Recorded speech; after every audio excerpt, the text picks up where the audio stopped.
In this demo, we'll learn how to manipulate the request headers. We previously learned that there were additional configuration options on our HTTP client instance. Let's scroll up to the constructor. One of these is the default request headers collection. As the name implies, we can use this to set some default header types and values to be added to each HTTP request. Currently, no default request headers are set, yet it's best to call clear on the collection first, just in case they are set by other parts of the code.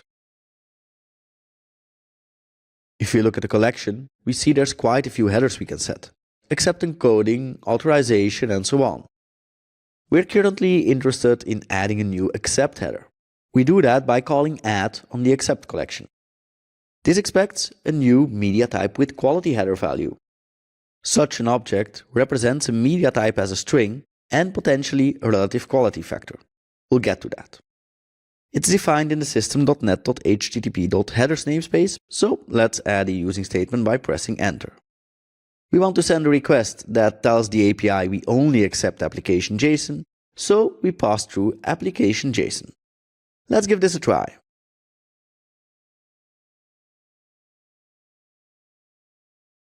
And there we go, our code works again. That means we got back JSON, even though the API defaults to XML. Let's get back to our code. Default request headers.accept is a collection, which means we can tell the API that we're willing to accept multiple media types. And that can be done by adding those to the accept collection. For example, if we add application XML again, the API will revert to its default option and give us back XML, as we're willing to accept both.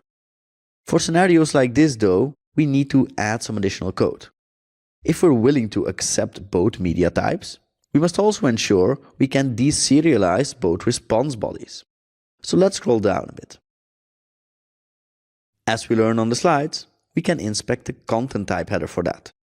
By inspecting it, we know how to deserialize.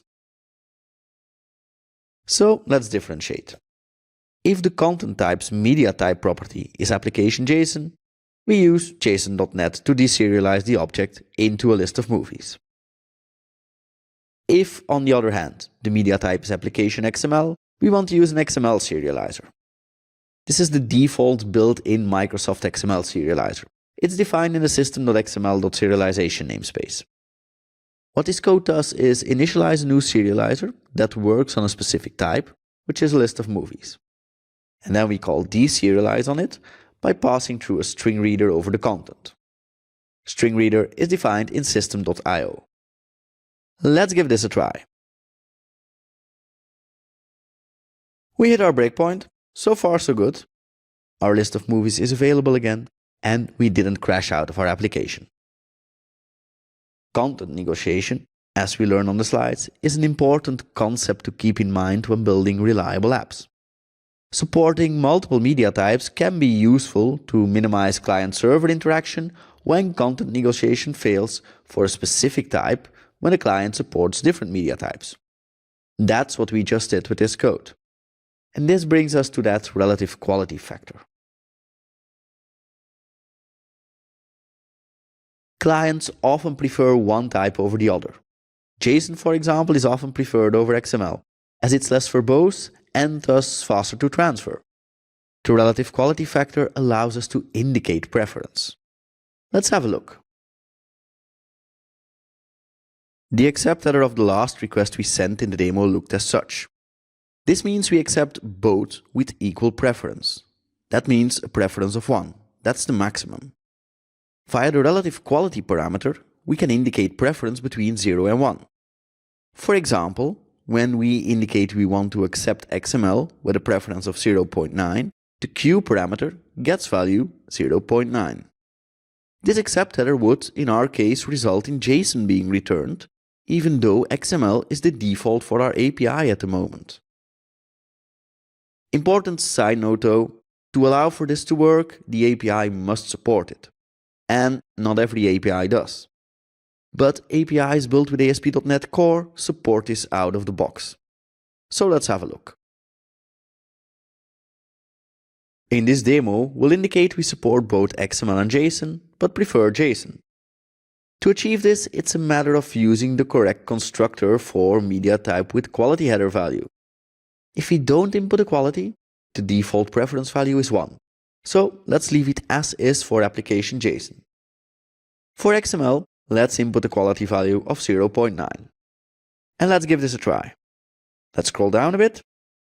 And let's put a breakpoint there so we can see what the content type is. Now let's give this a try.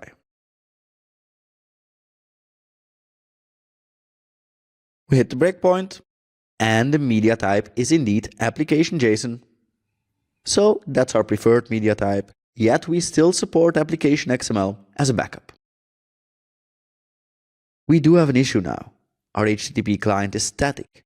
There's thus just one instance and we are reusing it throughout the application. By setting the accept header through default request headers, we have set it for all our requests. But what if we want to use some headers for some requests and other headers for other requests? Currently we're just accepting JSON or XML.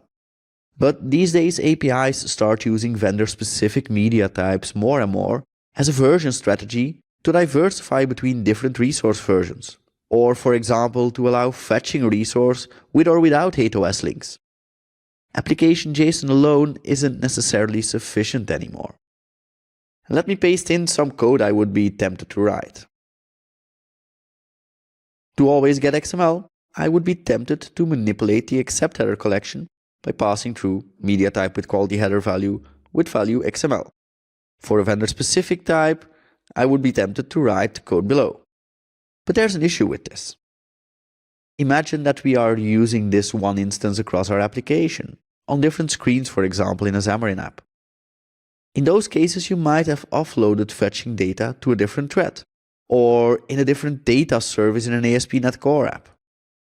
HTTP client itself is thread safe, but not all the properties we use for configuration are.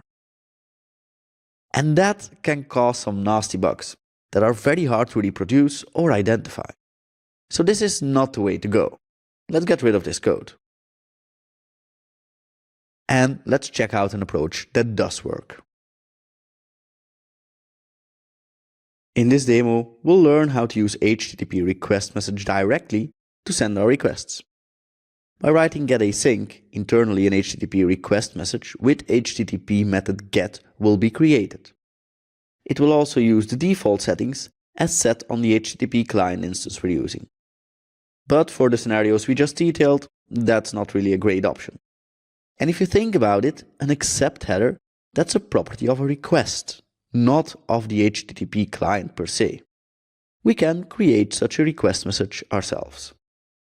Let's add a new method, getResource through HTTP request message. The first thing to do is actually creating such a message. We pass through get as the method and API/movies as the address of the resource. And then we add a new media type with header quality value with application JSON as type to the accept collection on the request's headers property. Any default set on HTTP client will be ignored now for this request. To send such a request, we call sendAsync instead of getAsync. GetAsync is just a shortcut, but if we manually create our request message, we can create it with any HTTP method we want. Therefore, sendAsync. The rest of the method is much like what we previously did. We ensure a successful status code, read out the content, and deserialize it using JSON.NET, as we're only accepting application JSON. Let's put a breakpoint at the end of the method. And let's make sure our method is called when we run the application. There we go, let's give that a try. We hit our breakpoint, and we indeed ended up with a list of movies.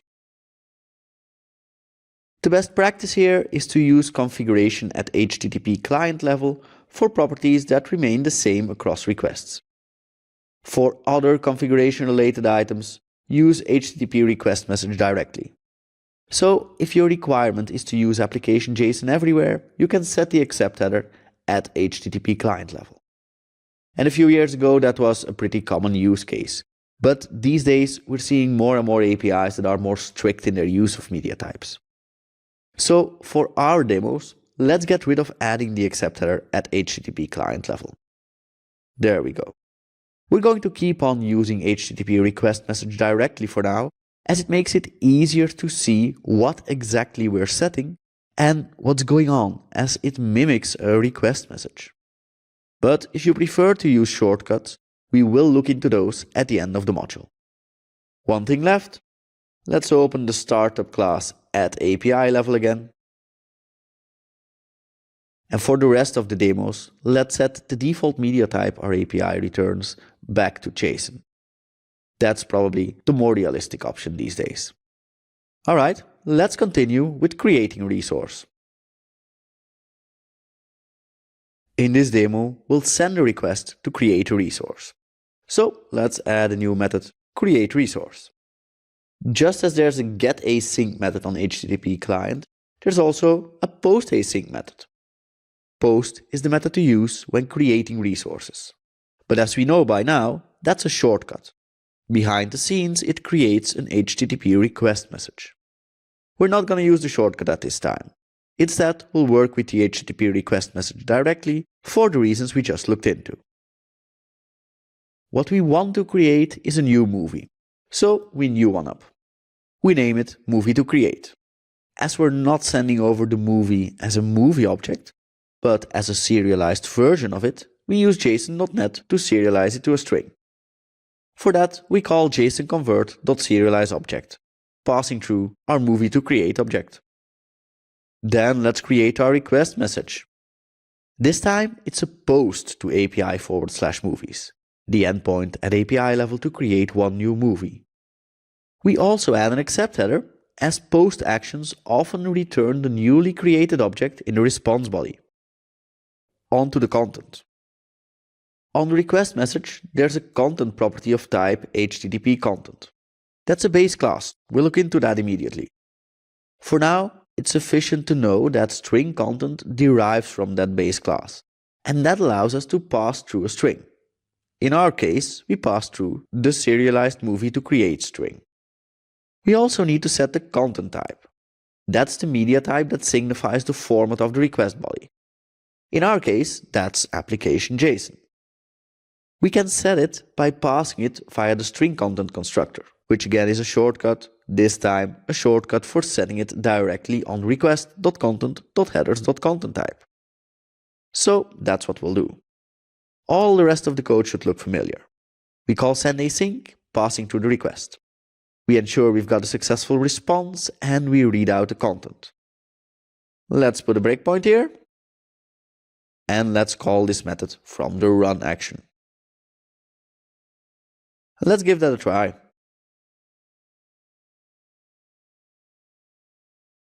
We hit our breakpoint. Let's have a look at the response. The status code was 201, which means a successful creation. And our created movie object contains our newly created movie. So far so good. Let's dive into some more detail on that HTTP content object.